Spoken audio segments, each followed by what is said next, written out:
मेहनत और लगन हो तो कुछ भी नामुमकिन नहीं, यही बताती है दुलारी की ये कहानी। दुलारी का पिता रामू एक किसान था और माँ बिमला एक सीधी साधी महिला। रामू को गांव के प्रधान काशीराम से थोड़ा बहुत कर्ज लेना पड़ता था। फसल अच्छी हो गई तो ठीक, वरना कई बार मौसम का मिजाज रामू की माली हालत और बिगाड़ देता था। कई सालों की तरह उस साल भी गांव में बारिश वक्त पर नहीं हुई। रामू को चिंता सताने लगी। उसे परेशान देखकर दुलारी ने उससे पूछा, बाबा, का हो गयो? इतने उदास काहे बैठे हो? कुछ नहीं बिटिया, तुम तो खुद ही देख रही हो। बादल रोज आते हैं लेकिन बिना बरसे ही चले जाते हैं। अगर फसल सूख गई तो क्या होगा बिटिया?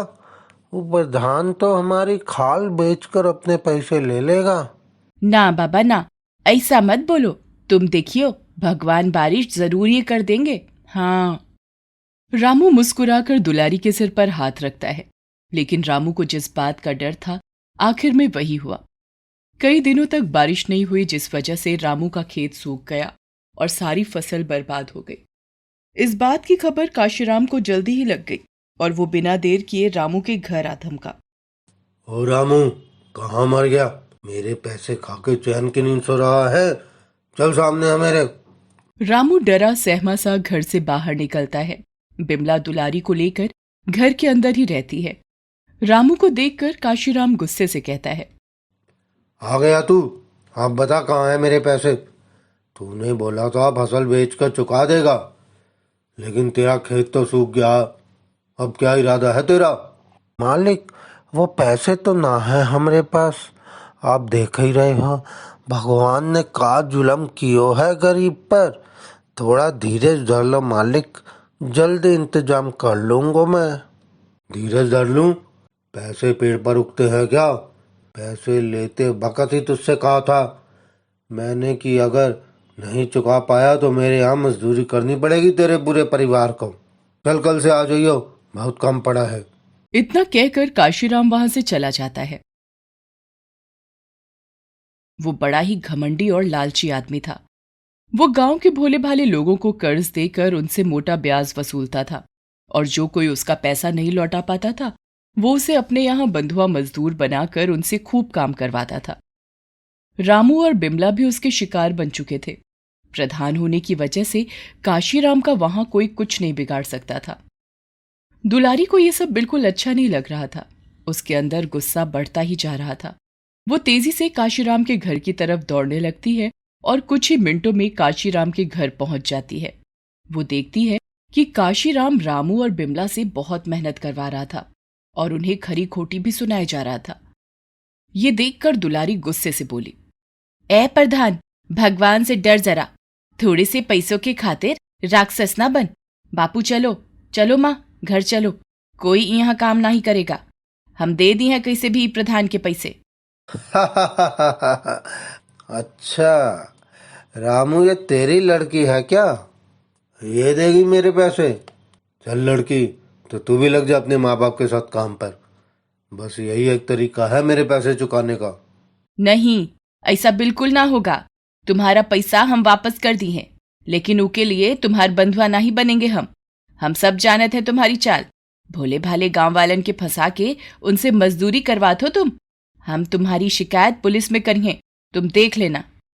अच्छा, तू जाएगी पुलिस में? प्रधान हूँ मैं, पुलिस भी मेरा कुछ नहीं बिगाड़ पाएगी बावली। वैसे तू पुलिस के पास तो तब जाएगी जब यहाँ से निकल पाएगी। ए बिरजू कल्लू, पकड़ लो इसे, और ये रामू और इसकी घरवाली को भी डाल दो इन सबको गोदाम में बांध कर। 2 दिन बिना खाना पानी के रहना पड़ेगा तो सारी हेकड़ी निकल जाएगी। काशीराम की बात मानकर उसके आदमी दुलारी की तरफ आगे बढ़ते हैं। ये देखकर रामू जोर से चिल्लाता है और दुलारी से कहता है, भाग बिटिया भाग, भाग जा यहाँ से। और तब तक मत थमियो जब तक तेरी दौड़ पूरी ना हो जाए। भाग जा बिटिया भाग। रामू की बात सुनकर दुलारी वहां से भागने लगती है। काशीराम के आदमी उसका पीछा करते हैं, लेकिन दुलारी की रफ्तार के आगे वो नहीं टिकते। बहुत जल्द दुलारी उनसे बहुत दूर पहुंच जाती है। वो दौड़ती रहती है। काशीराम के आदमी थक हार कर उसका पीछा छोड़ देते हैं। लेकिन फिर भी वो दौड़े जा रही थी। उसके कानों में सिर्फ रामू के शब्द गूंज रहे थे। भाग जा बिटिया, भाग जा यहाँ से, और तब तक मत थमियो जब तक तेरी दौड़ ना पूरी हो जाए। भाग जा बिटिया, भाग। कई किलोमीटर तक दौड़ने के बाद दुलारी एक पेड़ के नीचे आकर रुक जाती है। उसने पीछे पलटकर देखा तो काशीराम के आदमी उसे दिखाई नहीं दिए, लेकिन साइकिल पर सवार एक आदमी उसे अपनी तरफ आता दिखाई दिया। उसे देखकर वो फिर से भागने ही वाली थी कि तभी साइकिल सवार ने जोर से चिल्लाकर उससे कहा, रुक जाओ बेटी, मत भागो, मुझसे तुम्हें कोई खतरा नहीं है। उस आदमी की बात सुनकर दुलारी रुक जाती है। वो आदमी साइकिल से उतरकर उसके पास आता है और उससे कहता है, मैं इस गांव के स्कूल का मास्टर हूँ और बहुत दूर से तुम्हारे पीछे ही आ रहा हूँ। तुम बिना रुके ही भागी चली जा रही थी, वो भी इतना तेज। तुम तक पहुँचते पहुँचते तो मेरी सांस ही फूल गई, जबकि मैं तो साइकिल पर था और तुम दौड़ रही थी। अरे ये क्या, तुम्हारे पैरों से तो खून बह रहा है। चलो चलो जल्दी डॉक्टर के पास। दुलारी मास्टर जी के साथ चलने से मना कर देती है और उन्हें अपनी आपबीती सुनाती है।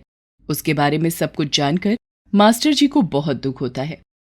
वो उसके सिर पर हाथ रखते हैं और कहते हैं, परेशान हो मत बेटा, मैं जानता हूँ उस प्रधान को और उसकी हरकतों को भी। तुम्हारे माँ बापू को तुम ही उसके चंगुल से आजाद करवा सकती हो। पर कैसे मास्टर जी, कैसे होगा ये? तुम नहीं जानती कि भगवान ने तुम्हें क्या रफ्तार दी है। तुम फिक्र मत करो, मैं तुम्हारी मदद करूंगा।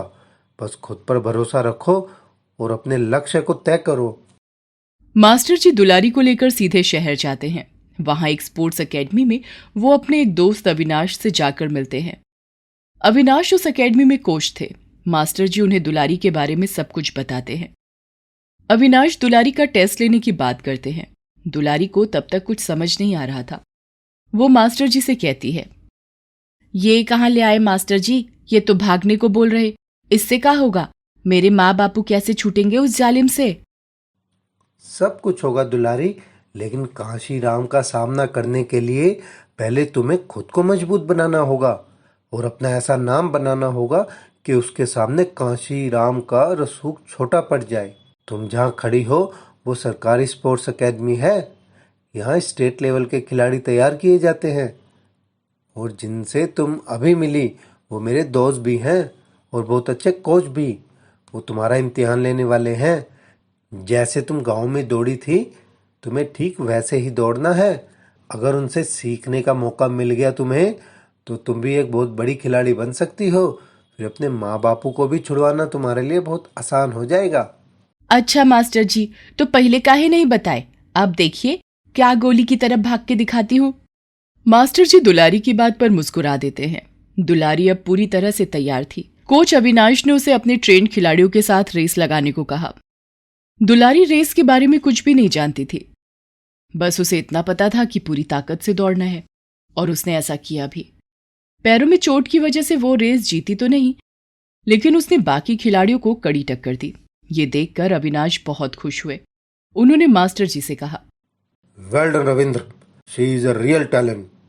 बट अभी रो है, इसे तराशना होगा, लेकिन ये कमाल कर सकती है, इसमें कोई शक नहीं। तो फिर ठीक है, इस हीरे के लिए तुमसे बेहतर जोहरी तो कोई हो ही नहीं सकता। मैं इसका सारा खर्च उठाऊंगा, बस तुम्हें इसका ख्याल रखना होगा। और हाँ, मैं इसे एक दिन गोल्ड मेडल पहने देखना चाहता हूँ। कोच अविनाश मुस्कुराकर मास्टर जी को हामी देते हैं। मास्टर जी दुलारी को सारी बात समझाकर और उसके माँ बापू की खैर खबर रखने का भरोसा दिलाकर वापस गांव चले जाते हैं। अगले ही दिन से दुलारी की ट्रेनिंग शुरू हो जाती है। कोच अविनाश सख्त तो थे, लेकिन उदास होने पर उसे प्यार से समझाते भी थे। धीरे धीरे वक्त बीतता गया और दुलारी एक शानदार एथलीट बन गई। अब उसे उसका लक्ष्य साफ दिखाई दे रहा था। कई बार कड़ी ट्रेनिंग के दौरान उसका हौसला टूटता भी था। ऐसे में कोच अविनाश उसे उसके माँ बापू की तकलीफों का एहसास कराते, जिससे वो फिर से जोश में आ जाती। उधर गांव में काशीराम के अत्याचार बढ़ते ही जा रहे थे। दुलारी तो उसके हाथ नहीं लगी, और इस बात का बदला भी वो रामू और बिमला से ही ले रहा था। हालांकि मास्टर जी ने किसी तरह रामू से मिलकर उसे दुलारी की खैर खबर दे दी थी, जिससे रामू को बड़ा ही सुकून मिला। उसने हाथ जोड़कर मास्टर जी से कहा, आप तो साक्षात भगवान बन के आए हो मालिक। हमारी दुलारी के लिए आप इतना सब कुछ किए, हम कैसे आपका एहसान चुकाएंगे मालिक, कैसे? मैं तुम पर कोई एहसान नहीं कर रहा रामू। दुलारी के हुनर को पहचान मिलनी ही चाहिए। तुम तो बस इंतजार करो, वो बहुत मेहनत कर रही है। तुम देखना वो जल्दी ही वापस आएगी और इस कांशीराम से गांव के हर गरीब को निजात मिलेगी। मास्टर जी के साथ साथ कोच अविनाश को भी दुलारी पर पूरा भरोसा था और दुलारी इस भरोसे पर लगातार खरी उतर रही थी। उसने स्टेट लेवल चैंपियनशिप जीतकर नेशनल चैंपियनशिप में हिस्सा लिया और वहां भी अपनी रफ्तार से सबको चौंका दिया और गोल्ड मेडल जीतकर नेशनल चैंपियन बन गई। उसने रेस में पुराने नेशनल रिकॉर्ड को तोड़ दिया, जिस वजह से उसका सिलेक्शन अगले ओलंपिक गेम्स के लिए भी हो गया। हर जगह उसकी वाहवाही होने लगी। कोच अविनाश और मास्टर जी उसके लिए बहुत खुश थे। नेशनल चैंपियन बनने के बाद राज्य सरकार की तरफ से उसका सम्मान किया गया। राज्य के मुख्यमंत्री ने उसे सम्मानित करते हुए उससे कहा, शाबाश बेटा, बहुत खूब। पूरे प्रदेश ही नहीं बल्कि पूरे देश को तुम पर गर्व है। जाओ, अब ओलंपिक में जाकर देश के लिए दौड़ो और फिर वहां से भी गोल्ड मेडल ही तुम्हारा लक्ष्य होना चाहिए। दुलारी उदास थी। वो अपने गले में पड़े गोल्ड मेडल को देखे जा रही थी। मेडल को देखते देखते उसकी आंखों में आंसू आ गए। ये देखकर सीएम साहब ने उससे पूछा, क्या हुआ बेटी? रेस में ये गोल्ड मेडल ही तुम्हारा लक्ष्य था ना, जिसे तुमने हासिल किया। अब क्यों उदास हो? नहीं सीएम साहब, ऐसा नहीं है कि इस गोल्ड मेडल की मुझे खुशी नहीं, पर यहाँ आकर खिलाड़ी बनने के पीछे तो मेरा लक्ष्य कुछ और ही था, जो अभी तक मुझे बहुत दूर दिख रहा है। क्या बात है बेटी, क्या परेशानी है? दुलारी सीएम साहब को अपने माँ बापू और काशीराम के बारे में सब कुछ बताती है। उसकी बात सुनकर सीएम साहब तुरंत ही उस जिले के कलेक्टर को फोन लगवाते हैं और दुलारी के माँ बापू को आजाद करवाने का आदेश देते हैं। साथ ही काशीराम के खिलाफ जांच के आदेश भी देते हैं।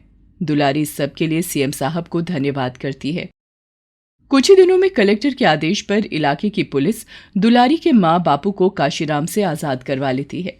इतना ही नहीं, इस कार्रवाई के साथ ही और भी कई गांव वाले काशीराम के चंगुल से आजाद हो जाते हैं और काशीराम जेल पहुंच जाता है।